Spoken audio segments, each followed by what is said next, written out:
दोस्तों आज मैं आप लोगों के लिए और एक एलईडी टीवी के पैनल की रिपेयरिंग वीडियो लेकर आया हूँ। ये एलजी कंपनी का 22 इंच एलईडी टीवी है।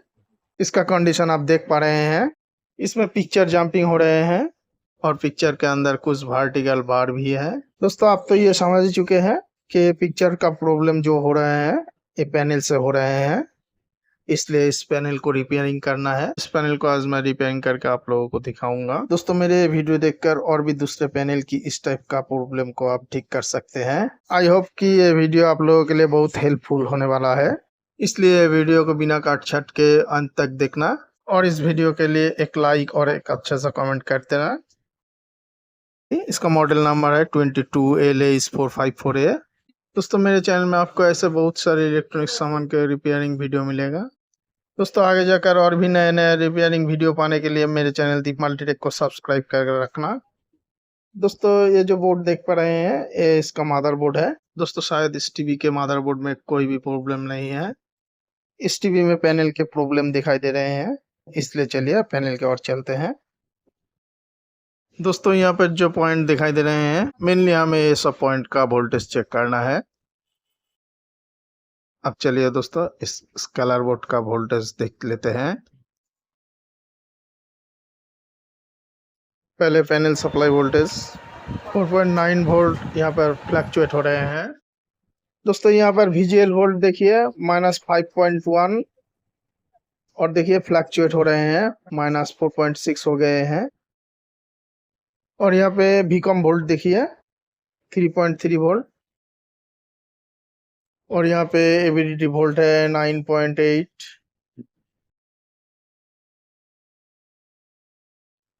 इस कॉइल में 4.7 वोल्ट है। दोस्तों आप अपने मैकेनिक्स दोस्तों में भी मेरे चैनल के लिंक शेयर कर सकते हैं ताकि उनको भी ऐसे वीडियो से कुछ हेल्प हो सके। और यहाँ पे VGS 19 वोल्ट दिखा रहे हैं और यहाँ पे VCC 1.8 वोल्ट है।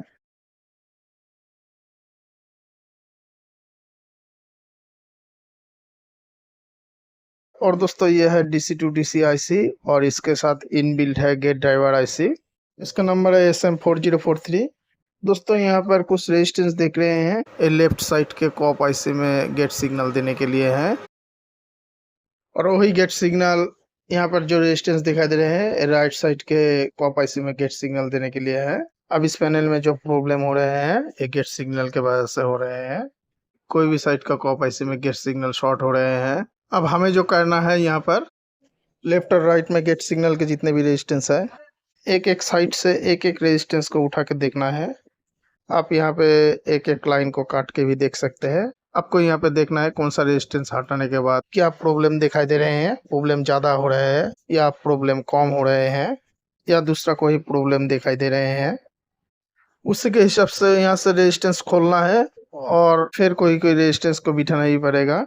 तो मैंने यहाँ पे लेफ्ट साइड का गेट सिग्नल से 2 रेजिस्टेंस को यहाँ से निकाल दिए हैं और कुछ रेजिस्टेंस के बदले वायर से शॉर्ट कर दिए हैं। ये सब रेजिस्टेंस लो ओम्स की है, यहाँ पर वायर से शॉर्ट करने से भी चलेगा।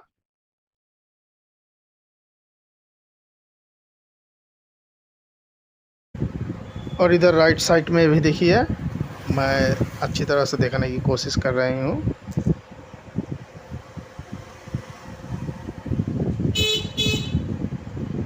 इधर से भी मैंने एक रेजिस्टेंस को हटा लिए हैं और यहाँ पर देखिए और एक रेजिस्टेंस को हटा के यहाँ पर 500 साइट ओम्स के एक रेजिस्टेंस को बिठाए हैं।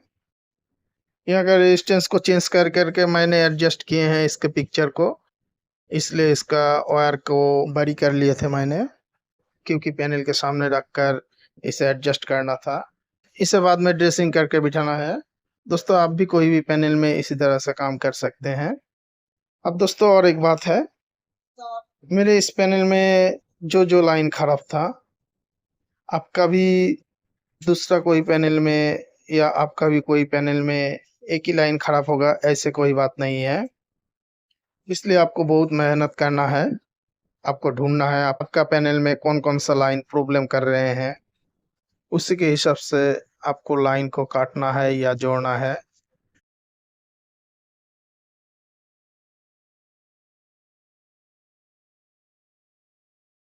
दोस्तों इस आईसी के ये 2 पिन से ऑड और इवन सिग्नल निकलते हैं। वो सिग्नल सीधा यहाँ पर आते हैं और यहाँ से कॉप आईसी में जाते हैं। अब दोस्तों मेरे पैनल में पिक्चर फ्रीजिंग हो रहे थे, इसलिए मैंने यहाँ से ऑड और इवन लाइन को काट दिए थे। अगर आपका इस पैनल में पिक्चर फ्रीजिंग दिखाई दिया तो इस ऑड और इवन लाइन को काट के यहाँ पे डायरेक्ट VGL और VGA इस सप्लाई को दे देना। आपके पैनल में पिक्चर फ्रीज होना बंद हो जाएगा। पिक्चर फ्रीजिंग के मामले में आप कोई भी पैनल में यही प्रक्रिया दोहरा सकते हैं। अब चलिए दोस्तों इस पैनल में फिर से वोल्टेज लेकर देखते हैं। यहाँ पे Vcom वोल्ट देखिए 4.4 दिखा रहे हैं, जो पहले 3.3 वोल्ट था। अब यहाँ पर VGL वोल्टेज देखिए -8 पॉइंट समथिंग, जो यहाँ पर पहले -5.1 से लेकर -4 वोल्ट तक फ्लक्चुएट हो रहे थे।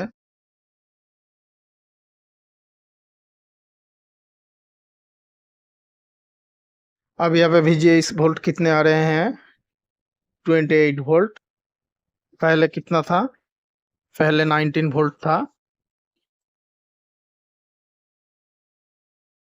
दोस्तों यहाँ पे जो ऑड इवन पॉइंट है, यहाँ पे एक पॉइंट पे VGA आते हैं तो दूसरे पॉइंट पे VGL आते हैं, फिर बदल जाते हैं। एक पॉइंट पे VGL आते हैं और दूसरे पॉइंट पे VGA आते हैं। दोनों पॉइंट पे ऑल्टरनेट ऐसे ही चलते रहते हैं। यहाँ पे देखिए आपको समझ में आ जाएगा। यहाँ पे देखिए अभी VGS वोल्ट है, अब देखिए VGL वोल्ट आ गए हैं उसी एक पॉइंट पे। दूसरे पॉइंट में भी एक ही बात होगा। ऑड और इवन में ऑल्टरनेट होते रहते हैं। ऑड इवन पे ऐसे साइकिल चलते रहते हैं। अब इन दोनों वोल्टेज के आने जाने में कोई अंतर आते हैं तो भी इसका पिक्चर फ्रीजिंग दिखाई देते हैं। मेरे इस पैनल में भी ऐसे प्रॉब्लम आ रहे थे, इसलिए मैंने इन दोनों लाइन को काट दिए थे आईसी से। लेकिन बाद में देखा वो गेट लाइन से शॉर्ट हो रहे थे, इसलिए फ्रीजिंग दिखाई दे रहे थे। इसलिए मैंने यहाँ पे फिर से वो 2 लाइन को जोड़ दिए हैं 2 वायर से।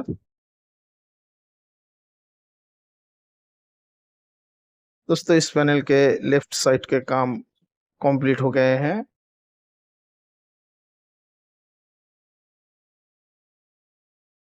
यहाँ पे ऑड और इवन का कनेक्शन भी कंप्लीट हो गए हैं। फाइनली यहाँ पे इन 2 वायर को गम से चिपक देना है ताकि यहाँ से छूट ना जाए। दोस्तों मेरे चैनल में आपको ऐसे बहुत सारी पैनल के रिपेयरिंग वीडियो मिलेगा। उसके लिए आपको मेरे चैनल के वीडियो के डिस्क्रिप्शन के नीचे वीडियो ऑप्शन पे जाना होगा, वहीं पे आपको बहुत सारे रिपेयरिंग के वीडियो मिलेगा। और इसके राइट साइड के भी कनेक्शन कंप्लीट हो गए हैं और ये जो रेजिस्टेंस बाहर से लगाए गए हैं इसे बाद में मैं ड्रेसिंग करके कहीं भी बिठा दूंगा। अब चलिए इस पैनल को पलट के देखते हैं इसमें पिक्चर आ रहा है कि नहीं। ये देखिए दोस्तों इसमें क्लियर पिक्चर आ गए हैं, कहीं पे भी कोई भी प्रॉब्लम नहीं है। मेरे चैनल में वीडियो देखने के लिए आप सभी व्यूअर्स को मेरे चैनल दीप मल्टीटेक के तरफ से थैंक यू, धन्यवाद। फिर मिलेंगे मेरे चैनल में कोई और वीडियो के साथ, तब तक के लिए चलते हैं।